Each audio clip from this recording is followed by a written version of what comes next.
find my way back home, and I felt the light snapping out of me. I was bound and tied, waiting for this.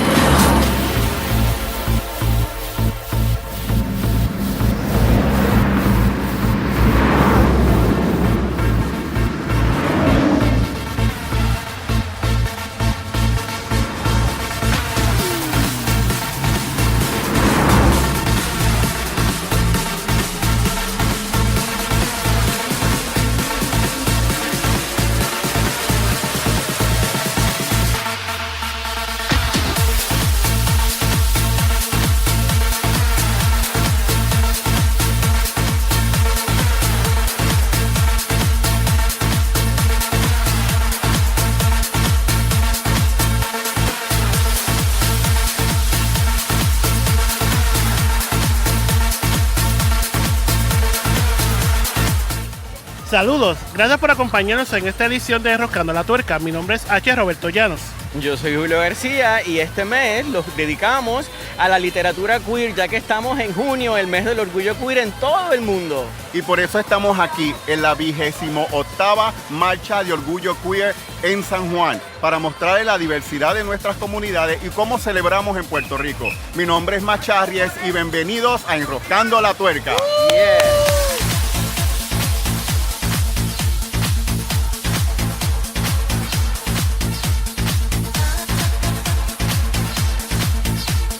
Yolanda Arroyo Pizarro, la escritora puertorriqueña contemporánea más prolífera.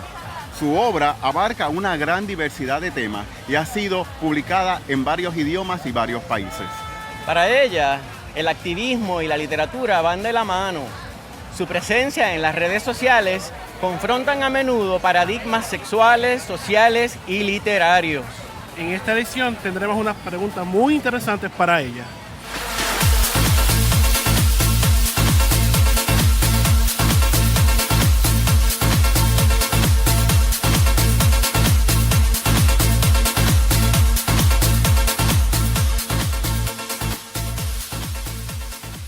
Yolanda, cuéntanos cómo es tu primer encuentro con la literatura. ¿Cómo llegas a ese momento en que dices yo quiero ser escritora? Pero además, ¿cómo entonces pasas a las otras literaturas? Mira, yo tuve varios encuentros y desencuentros con la literatura. Con la literatura me pasa como con mi vida romántica, que con una misma pareja yo me enamoro, me desenamoro, vuelvo y me romanceo con esa persona, vuelve y el romance va en declive. Pues con la literatura pasa lo mismo exactamente. Yo recuerdo que yo leía mucho y casi todo lo que se me ponía de frente. Yo leía hasta la Enciclopedia Cumbre, que en la época mía era un vendedor de enciclopedias y que iba tomo por tomo y te la iba dejando la A, la B, la C, así mensual. Abuelita iba pagando la bendita enciclopedia y así de vez en cuando pues yo iba a los artículos y los leía. Cuando me llegó el tomo de la literatura puertorriqueña de la Enciclopedia Cumbre fue maravilloso.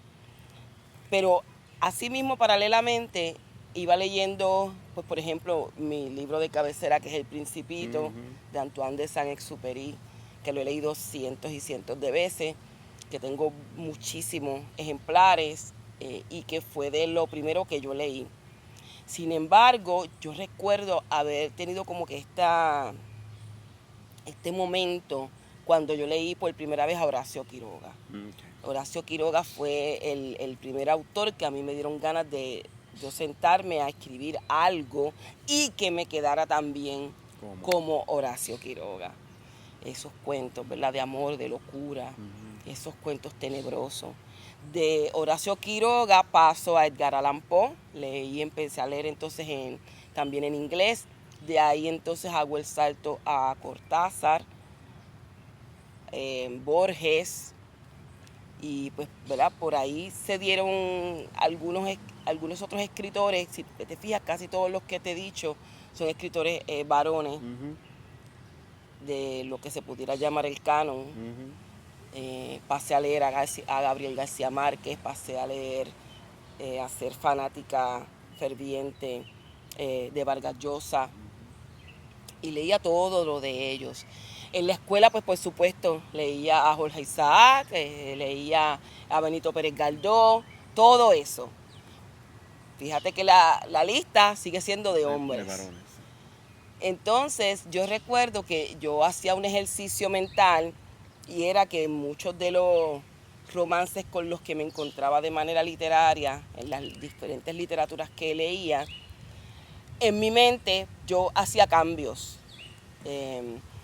Yo, si el personaje me lo describían como un hombre blanco, de ojos claros, de pelo claro, yo automáticamente lo pigmatizaba, le cambiaba, le ponía más melanina, lo oscurecía, hasta que hubo momentos en que ese hombre, ¿verdad?, enamorado de la muchacha buena de la novela, pasaba a ser una mujer en mi mente. Porque no encontraba literaturas que expresaran eso. La primera vez que leí literaturas que tuvieran escenas realmente queers o lésbicas o del colectivo LGBTQI, fue cuando empecé a leer a literaturas, pues, de España. Me encontré, ¿verdad?, con Lucía Echevarría. Leía algunas cosas bien picantes de este escritor puertorriqueño que admiré muchísimo, Emilio Díaz Valcárcel. Trujillano. Sí, exactamente. Que tenía en su literatura, él siempre incluía la otredad, ¿no?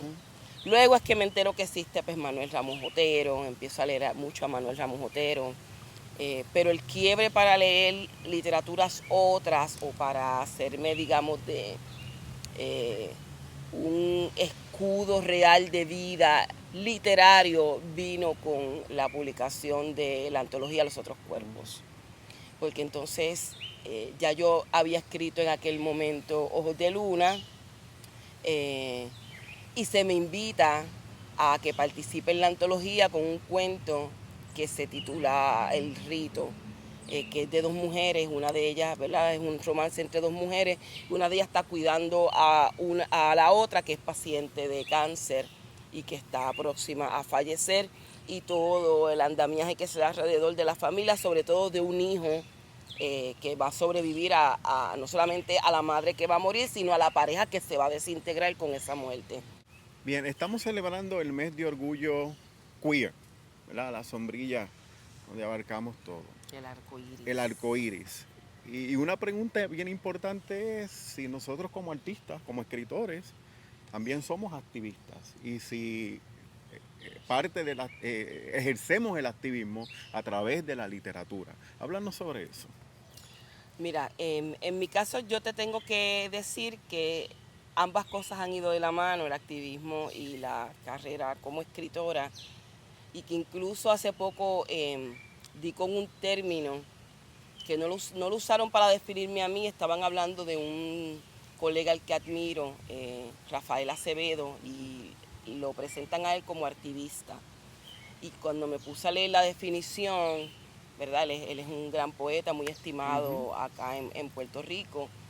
Cuando me puse a leer la definición de que se hace arte, ¿verdad?, y se hace también activismo con el arte, yo recuerdo haber pensado, pero eso es lo que yo creo que yo hago, ¿no? Así que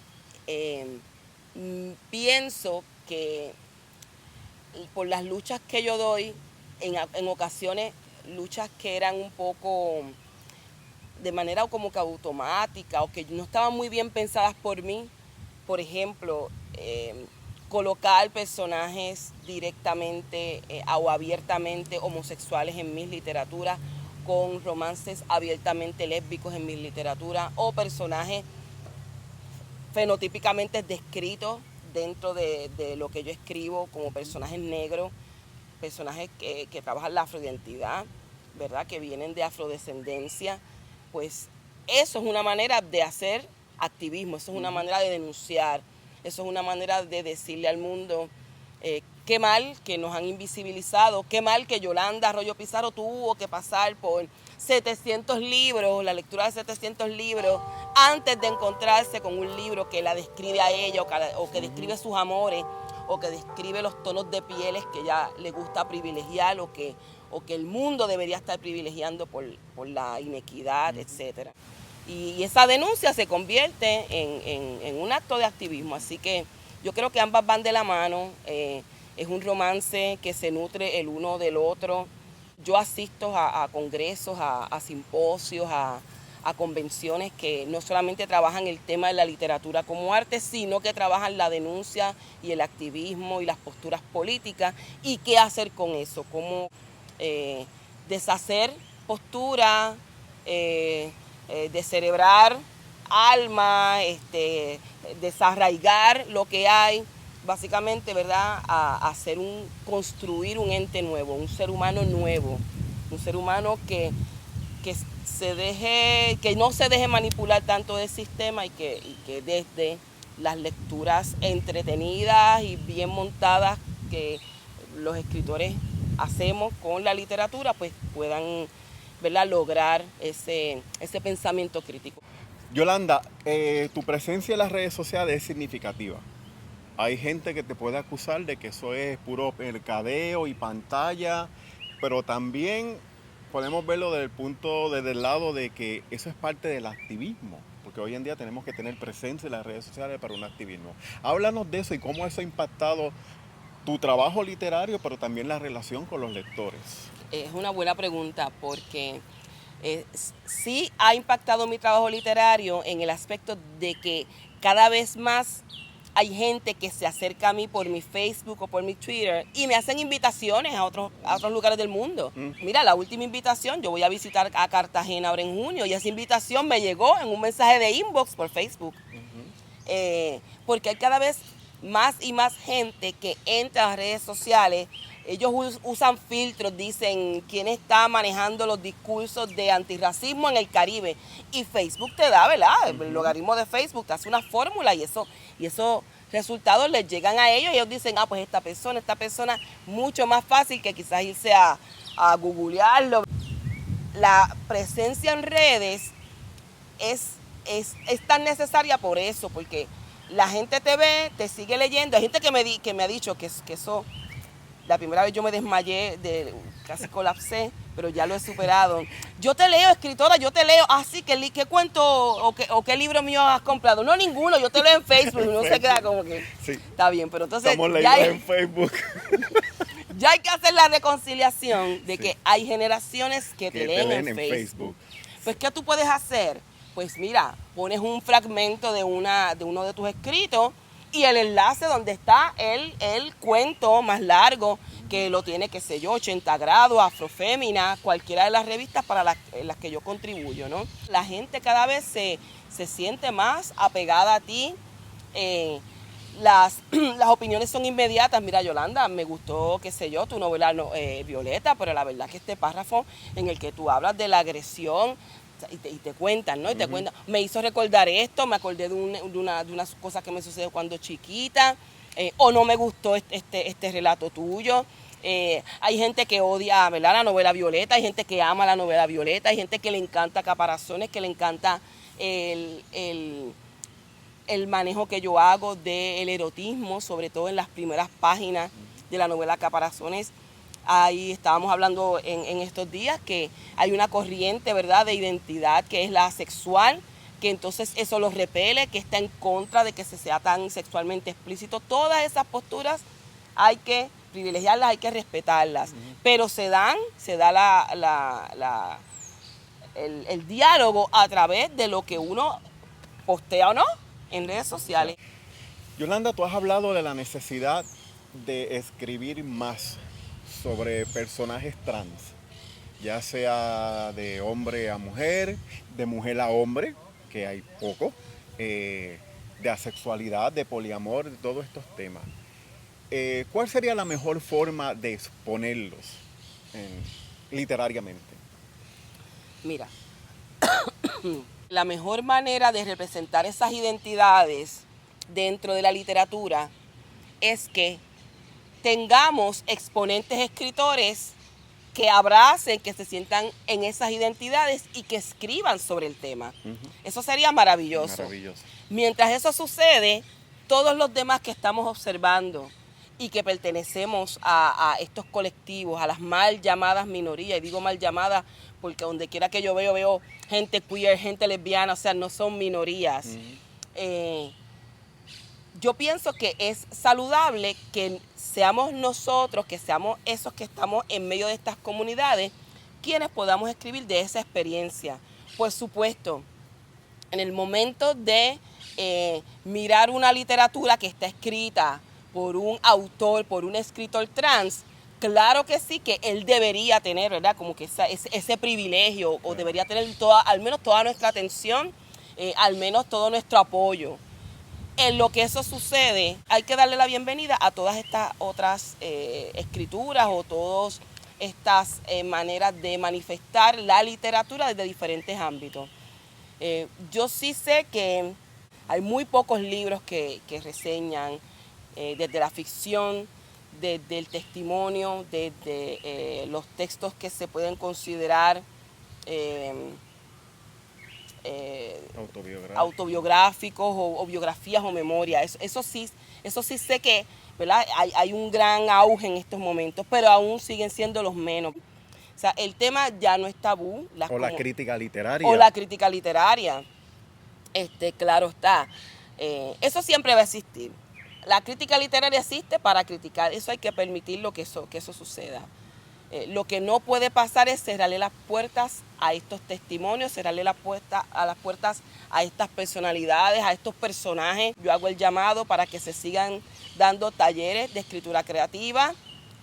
Aquí en Puerto Rico hay varias gente que ya lo está haciendo. En las universidades que se toquen los temas.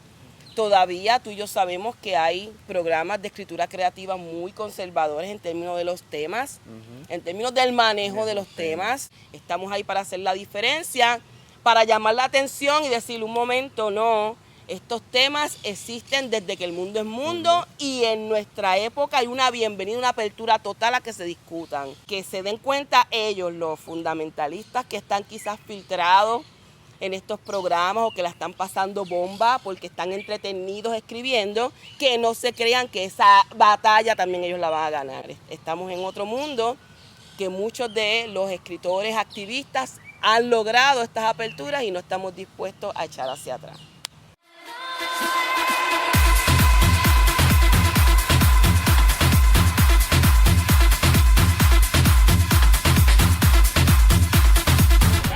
Saludita Roscando la Tuerca, tienen que verlo, está precioso, está divertido, está intrigante, no se lo pierdan.